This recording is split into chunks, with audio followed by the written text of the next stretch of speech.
Is it bad luck to postpone a wedding? Not if you keep on postponing it. Correct. Pay that man $11.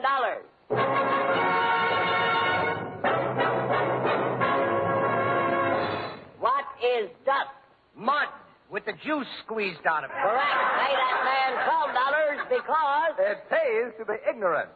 As living proof to all you servicemen and women listening in over there that it does pay to be ignorant, here's another half hour with radio's biggest collection of zanies, the incomparable wits, George Shelton, Lulu McConnell, and Harry McNaughton, our doctor of music, Nat Novick, and the man who sticks his neck out every week at this time, our moderator, Tom Howard. Thank you, Ken Roberts, and good evening, ladies and gentlemen. When people say things could be worse, they mean it pays to be ignorant.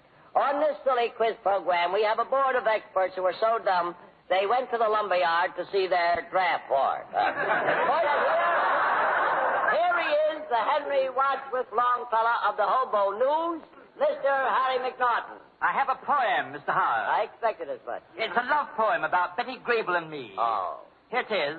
Oh, Harry McNaughton, said Betty Grable, I was such a happy miss when you called on me and held my hand and gave me that wonderful bunch of flowers. Now, wait a minute. That don't even rhyme. I know. Harry James came into the room. Harry James.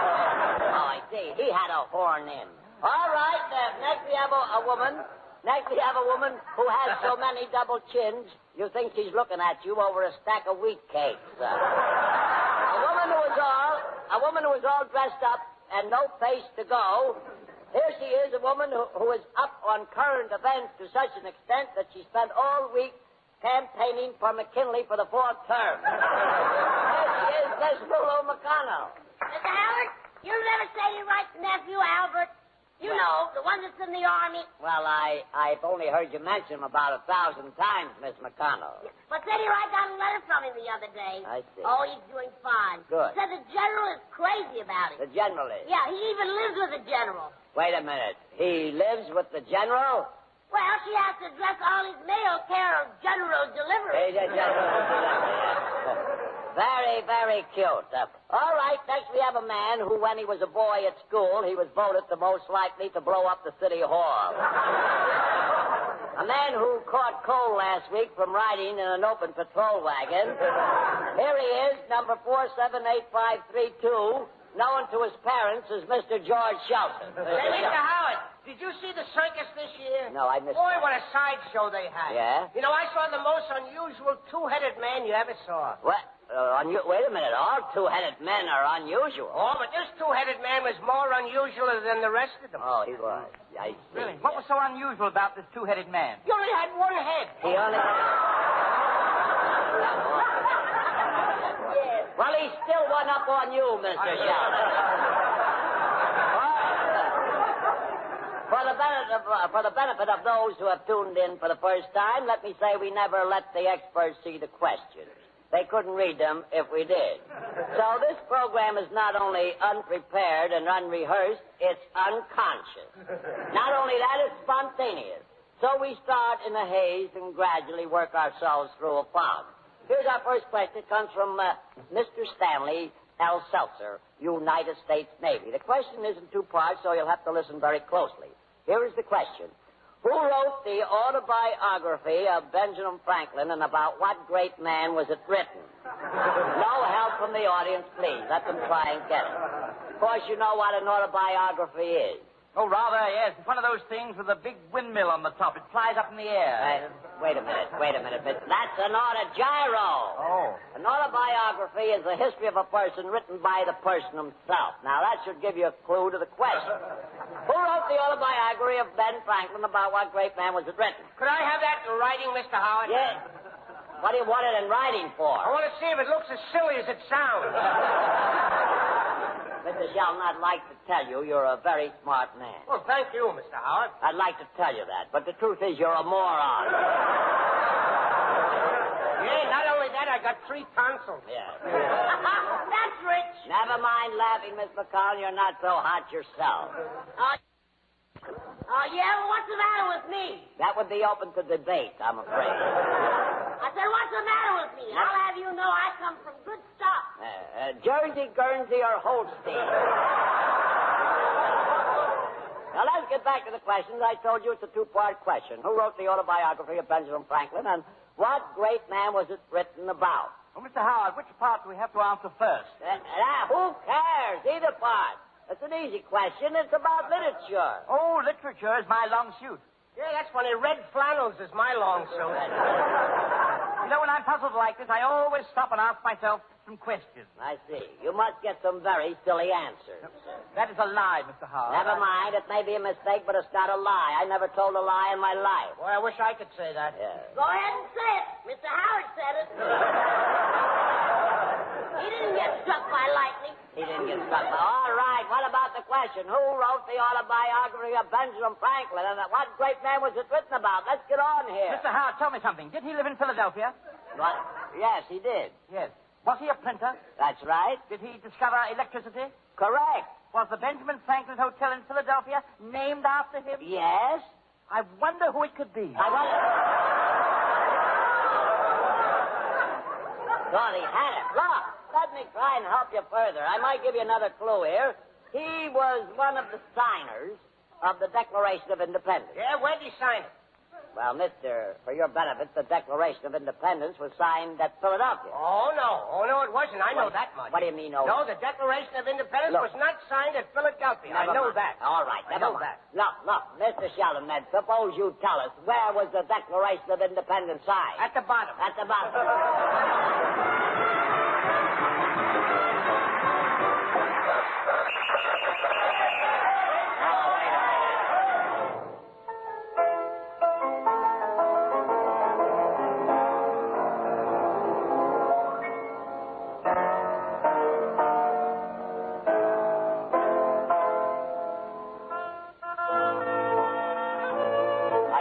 Want to hear something.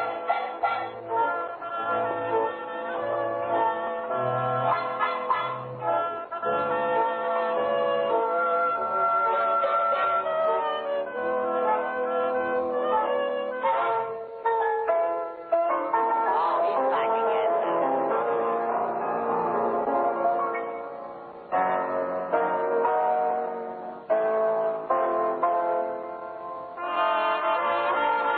why do they have to come in again?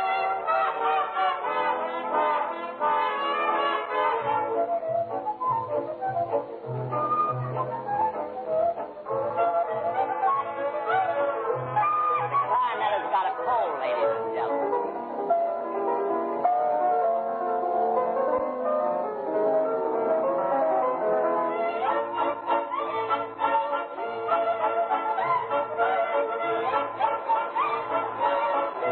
I think that clarinet player's got a pickle stuck in the clarinet.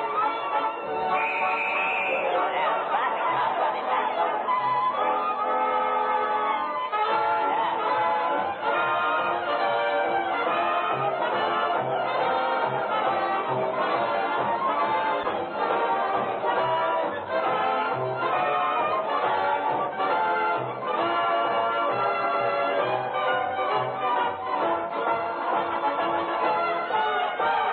Break it! Oh, him again.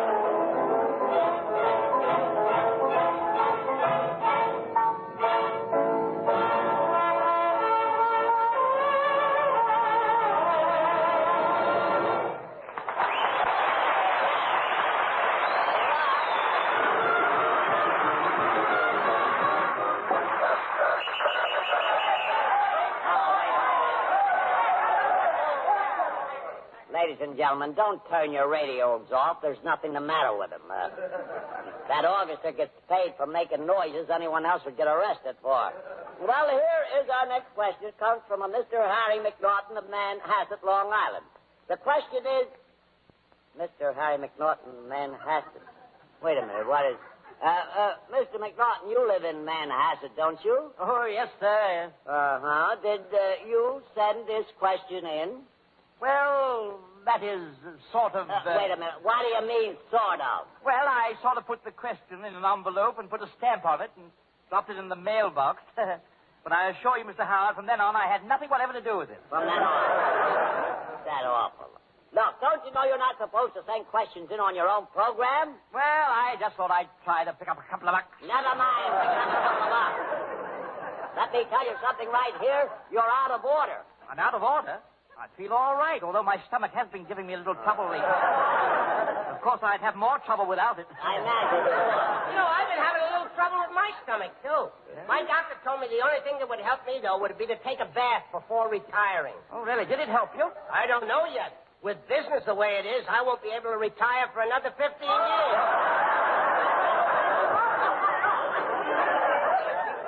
All right, let's get on. Well, Doctor, sure you give me some funny advice sometimes. Yeah. My old man got a terrible cold in his head, and the doctor said I'd have to break it up. Yes, and did you? I tried. I busted 3 rolling pins and a baseball bat over his wait a head. minute. But he still sneezes a little. He isn't quite over it yet, I suppose. No. Look, cut it out. This program is starting to sound like a clinic. I hate those guys. Can't stand them. You wait a minute. You hate what guys? Clinics, always belittling. Nothing suits them. No matter how beautiful or right a thing is, All right. they find fault. All right. Criticize. All right. Always bellyaching.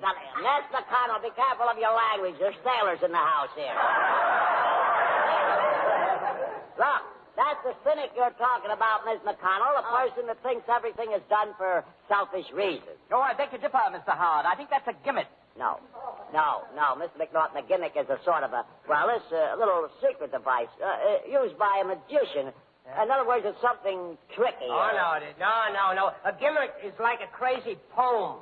You know, like, there was a young girl from St. Paul No, who wait a minute. Never mind that. No, it'll do without that poem. You're talking about a limerick, a nonsensical verse. Mr. Howard, you know, I think you mean a maverick. A maverick? I don't mean a maverick.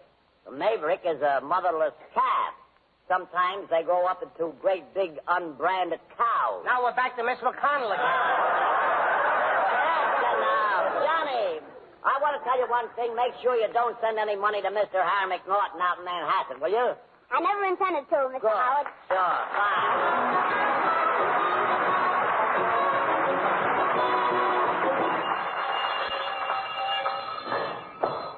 School is in again. Well, so far we've only dealt with one question this evening, as if it matters. Luella! Where'd you get that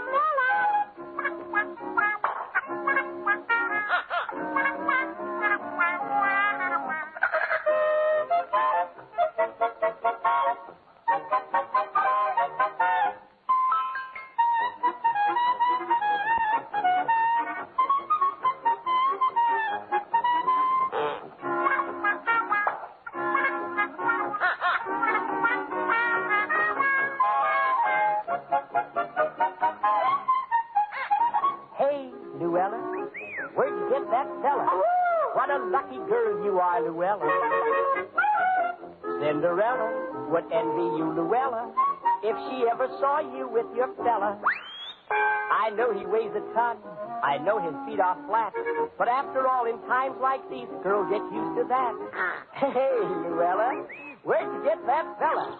Tell me where you got him, Luella.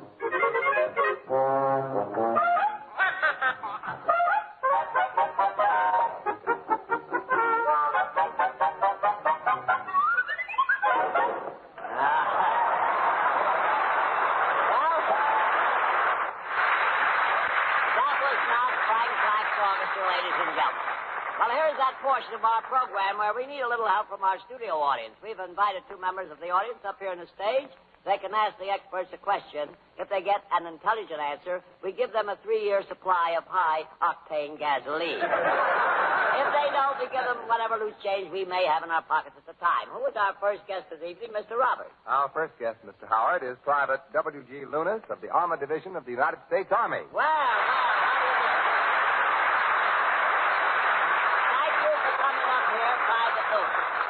How do you feel, Private Lunas? I feel quite well tonight, sir. Well, that's fine. You certainly do look in the pink of condition. I must say the Army sure does know how to build bodies. Yeah, why don't you get them to build one for you? No. Pay no attention to them, Private. Where's your hometown? Would you care to tell us?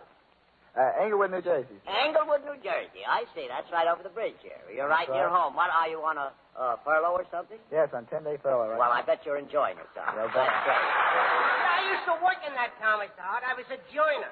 You were a joiner? You were a joiner? Yeah, when anybody would buy a drink, I'd join them. Yes. Yes, and you're still a joiner. I say, you know, speaking of joiners, I had an uncle who was a painter. Speaking of joiners, you had an uncle that was a painter. That's very close. What a coincidence. Yes, it is. Quite a coincidence. You know, unfortunately, he died from drinking shellac. Nice to bring you to life. But he had a fine finish. All right. He must have been a man of polish. The best way to treat these mental sand traps, Private, is to ignore them. What did you do before you entered the service? I was a student, sir. Oh, you were a student. That's fine. Well, we're very, very happy to have you with us, I must say. Well, what's your first name, honey? First name is Bill. Bill. Oh, that's a swell, cute name, ain't it, Mr. Yeah, Howard? Bill is a very He's a nice... cute kid, too, ain't he? Yeah, he's a nice... He's a nice... Well, you could just call me Tomato. Tomato. I'm surround and luscious. And you should be stewed. It's a date, honey. It's a date. All right. Would you kindly reach into the dunce cap there, Private, and pick out a question for us? And would you be kind enough to read the question right into the microphone, if you will? Yes. How long is a yardstick? How long? How long is the yardstick? I think that's going to be a pretty tough question. Did you hear the question, Mr. McNaughton? I heard it, Mr. Howard. You did? The question is, how long is a yardstick? That is correct, Miss McConnell. Good. Don't take us long with that one. Let's hear the next question. All right, never mind. That was only the question. It's the answer we want. Oh, you want the answer, too? On the money you pay us? Never mind, please. Miss McConnell, the question is about a yardstick. Now, you must know something about it. Don't you ever buy any cloth in the store? That is, don't you do any sewing? Sure, yeah. Oh, I made this dress I'm wearing. Oh, you did? Uh-huh. I thought the circus left their tent behind. Is that so? Well, this is a nice dress, and it fits me like a glove. Yeah, boxing glove. Well, I'll have you know I'm considered a very, very correct dresser. I see. I always wear a dress to fit the occasion. You must have a lot of trouble fitting your occasion. You know, it's a funny thing about a woman and her clothes. A girl may wear a bathing suit and never go in the water. She may wear a golfing suit and never go golfing. She may wear a riding habit and never go riding. But when she puts on a wedding dress, she means business.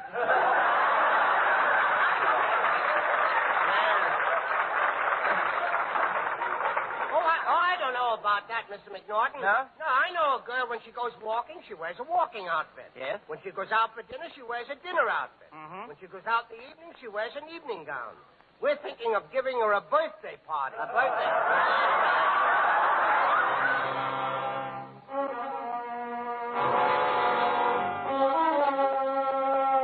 The ushers will pass out earmuffs.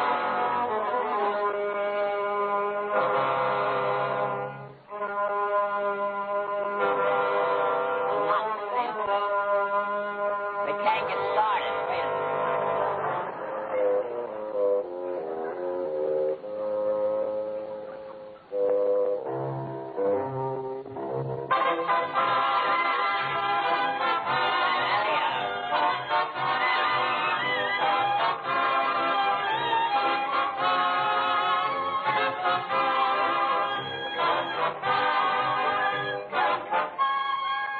Isn't that terrible?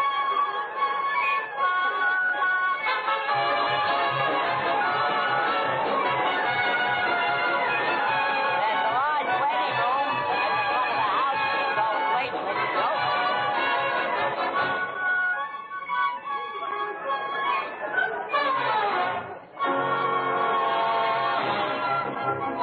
This is where St. Mules come on. Oh, Spirit of 76, folks.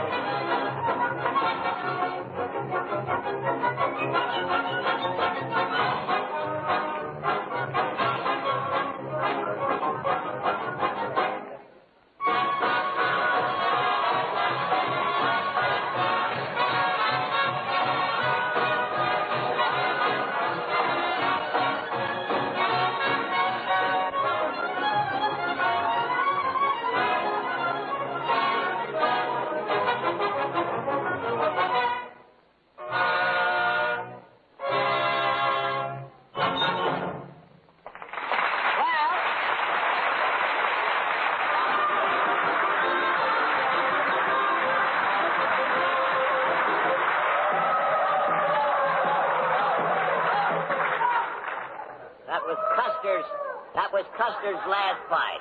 Well, who is our next guest, Mr. Roberts? Our next guest, Mr. Howard, is leading airwoman Peggy Johnson of the Royal Canadian Air Force.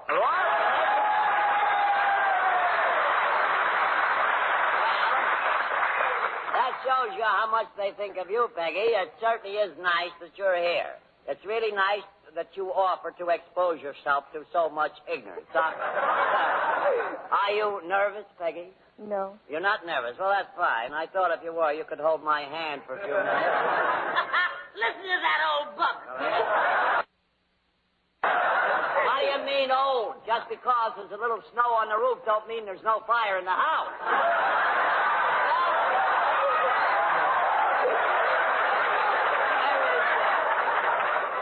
Would you mind telling us where your hometown is, Miss Johnson? Up in Latuque, Quebec. Where's it, please? Up in Latuque, Quebec. It's Quebec. The name of the town? Latuque. Latuque, yeah. Hey, you couldn't have lived in Troy or Allentown. You know, it's a funny thing, Miss Howard. I used to know a girl in that town. What town? She was...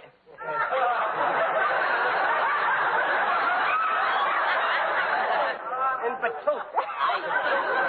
Yes, this girl that I knew was a manicurist. Oh, manicure. Yeah, very successful, in fact. Uh-huh. Oh, she made money hand over fist. I was waiting for that. Never mind. Miss Johnson, I love Quebec.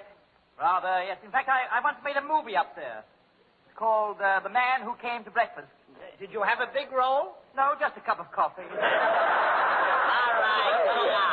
Pay no attention to miss. Don't let them upset you. I suppose, being down here from Quebec, I suppose you're on a furlough. Yes, a 7-day furlough. 7 days furlough. How do you like New York?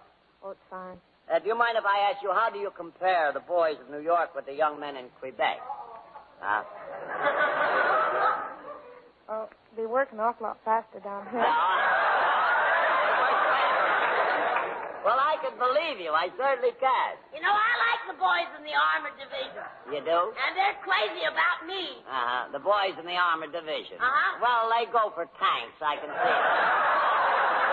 And Miss Johnson, now that you're here, would you be good enough to reach into the dunce cap there and pick out a question for us tonight? And would you please just read the question right close to the mic so we can... How much is a $25 war bond worth at maturity? How much is a $25 war bond worth at maturity? We're getting into mathematics there with this one. Well, anyhow, we'll try it. How do you like that question, Mr. McNaughton? Oh, I'm just crazy about it. Fine. Oh, well, it's pretty. Pretty. It's really a very nice question. I don't know when I've ever heard such an interesting question. All right, that's fine. How about the answer? Oh, I'd like to hear that, too. I'd like to hear something sensible come out of your mouth for a change. Would you repeat the question, Mr. Howard? I'll be glad to. How much is a $25 war bond worth at maturity? Mr. Howard, where is maturity? There is no place called maturity. Oh, but there is a place called maturity. Yeah. I got a nephew just went there. Now, wait a minute. That's impossible. I tell you, there is no such place. No? Well, I got a letter from my sister today. She said her son had just reached maturity. It's been 40 or 50 years since you reached there. Let's go, anyhow. You know, a return trip now. Yeah, I see. Mr. Howard, I think I know where maturity is. You know where maturity is? Yes, it's right here in New York. I've got a cousin up in the maturity ward at Medical Center. Boss, please, let's try and get this question. Don't any of you know where maturity is or what it means? You? Certainly I know what it means. Well, then you answer the question. What are you bothering us for? Please. I got more to do than answer your silly question. All right. I should be down at Raymond Street Jail bailing my old man out. Yeah. Hope to keep you in there when you go. Look, the word maturity means the state of quality, of being mature, ripeness, or full development. Something that can't get any bigger. Well, here we are, back to Miss McConnell again.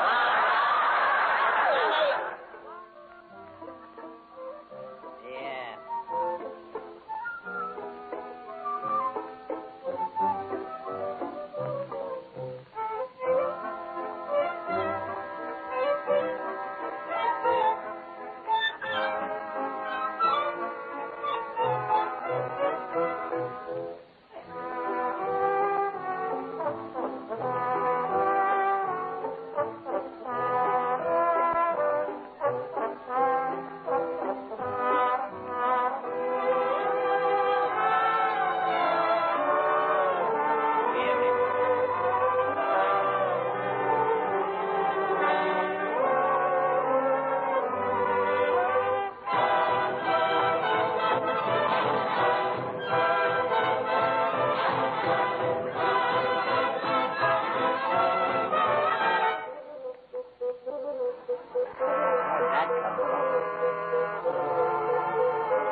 opposed to racetrack.